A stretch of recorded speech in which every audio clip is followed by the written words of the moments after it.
कार्तिक मास में तुलसी विवाह की विधि और महत्व। कार्तिक शुक्ला नवमी को द्वापर युग का प्रारंभ हुआ है। इसी तिथि को नवमी से एकादशी तक मनुष्य शास्त्रोक्त विधि से तुलसी जी के विवाह का उत्सव करे तो उसे महाकन्यादान का फल होता है। पूर्व काल में कनक की पुत्री किशोरी जी ने एकादशी के दिन संध्या के समय तुलसी के वैवाहिक विधि संपन्न की थी। इससे वह वैधव्य दोष से मुक्त हो गई थी। अब तुलसी विवाह की विधि भी बतलाते हैं। जय श्री कृष्णा, जय राधे राधे। 1 तोला सोने की, 1 तोला स्वर्ण की भगवान विष्णु की प्रतिमा बनवावे, या अपनी शक्ति के अनुसार या आधे या चौथाई तोले की बनवावे, अथवा यह भी ना होने पर उसमें किसी अन्य धातु से मिश्रित बनवावे। तुलसी और भगवान विष्णु की प्रतिमा में प्राण प्रतिष्ठा करके स्तुति आदि के द्वारा भगवान को निद्रा से जगावे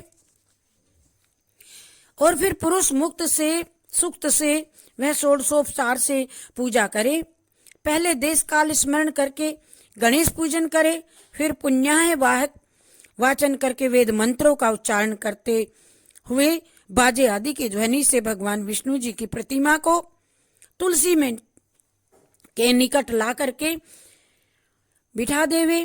प्रतिमा को सुंदर वस्त्रों से अलंकारों से सजावे। उसी समय भगवान विष्णु जी का आवाहन कर मंत्र से आगच्छ भगवान देवा अर्चिष्यामि केशवा तुभ्यम दास्यामि तुलसीम सर्व काम प्रदो भवा। हे भगवान केशव, आइए आइए देव, मैं आपकी पूजा करूंगा, आपकी सेवा में तुलसी को समर्पित करूंगा। आप मेरे सब मनोरथों को पूर्ण करें। इस प्रकार आह्वान के बाद 3 बार अर्ध पाद्य और वेष्टर का उच्चारण करके इन्हें भी भगवान को समर्पित कर दें। तत्पश्चात कांसे के पात्र में दही, घी और मधु शहद रख करके उन्हें कांसे से ढक करके, कांसे के ढक्कन से ढक करके भगवान को अर्पण करते हुए इस प्रकार कहे, हे वासुदेव, आपको नमस्कार है। यह आप मधुपर्क ग्रहण कीजिए। तब दोनों को एक दूसरे के समक्ष रख करके मंगल पाठ करे। इस प्रकार गोधूली बेला में जब भगवान सूर्य कुछ कुछ दिखाई देते हों तब कन्यादान का संकल्प करे और भगवान से यह प्रार्थना करे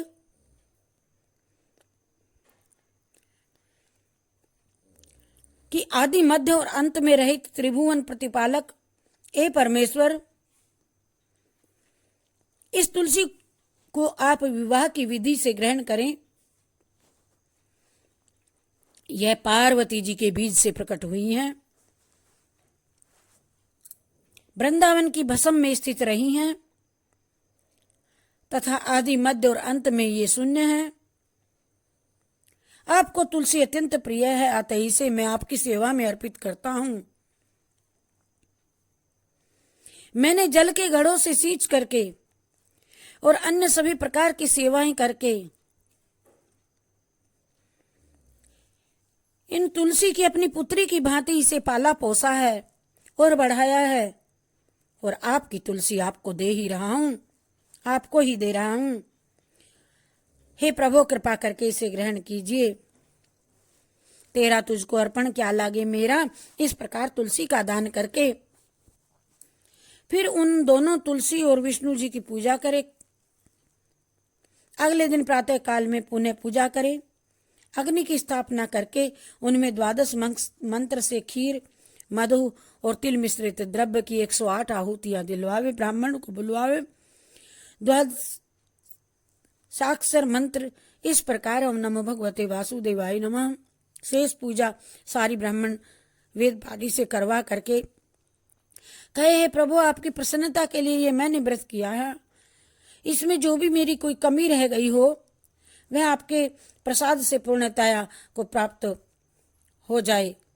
अब आप तुलसी के साथ वैकुंठ धाम में पधारें। आप मेरे द्वारा की हुई गई पूजा से संतुष्ट रहें और मुझे सदैव कृतार्थ करें। इस प्रकार व्यक्ति तुलसी विवाह का पारायण करके भोजन करे और भोजन के बाद तुलसी के स्वतः गिरे हुए पत्तों को खा करके सब पापों से मुक्त होकर के भगवान के धाम को प्राप्त होता है। भोजन में आंवला और बेर का फल खाने से उच्चिष्ट दोष भी मिट जाते हैं। और तुलसी का चयन, तुलसी का एक एक पत्ता न तोड़ करके पत्तियों के साथ अग्रभाग को तोड़ना चाहिए। तुलसी की मंजरी सब फूलों से ढक कर बढ़ कर के होती हैं। मंजरी तोड़ते समय उनमें पत्तियों का रहना भी आवश्यक माना जाता है। निम्नलिखित मंत्र पढ़ करके श्रद्धा भाव से पौधे को हिलावे, बिना तुलसी के अग्रभाग को तोड़े। इससे पूजा का फल लाख गुना बढ़ जाता है। और तुलसी पत्र तोड़ते समय यह मंत्र बोले, तुलसीमृत जन्मासी सदा त्वं केशव प्रिया, चिनोमि केश स्वार्थे, चिनोमि केशवस्यार्थे, वरदा भव शोभने, तदंग संभवे पत्रे, पूज्यामि यथा हरिम, तथा कुरु पवित्रांगी, कलो मल विनाशिनी। और वेदति और व्यतिपात इन दो योगों में मंगल, शुक्र और रवि, इन 3 वारों में द्वादशी को, मावस को, पूर्णिमा को, इन 3 तिथियों में संक्रांति और जनना शोच और मरना शोच में तुलसी दल नहीं तोड़ना चाहिए। रात्रि और दोनों संध्याओं में भी तुलसी दल ना तोड़े। और तुलसी गिरी हुई पत्ती सर्वश्रेष्ठ होती है। तुलसी दल से भी भगवान की पूजा की जा सकती है। शालिग्राम की कई दिन रखी हुई तुलसी बासी नहीं मानी जाती, उससे भी पूर्ण पूजा मानी जाती है। और पत्ती से पूजा करें। शालिग्राम की पूजा के लिए वर्जित तिथियों में भी तुलसी तोड़ी जा सकती है। बिना स्नान के किए बिना नहीं तोड़नी चाहिए। इसके बाद गणेश जी, विनायक जी, लक्ष्मी जी, ये कहानी कहनी चाहिए। नित्य नेम की सीता जी की। जय श्री कृष्णा, जय श्री कृष्णा।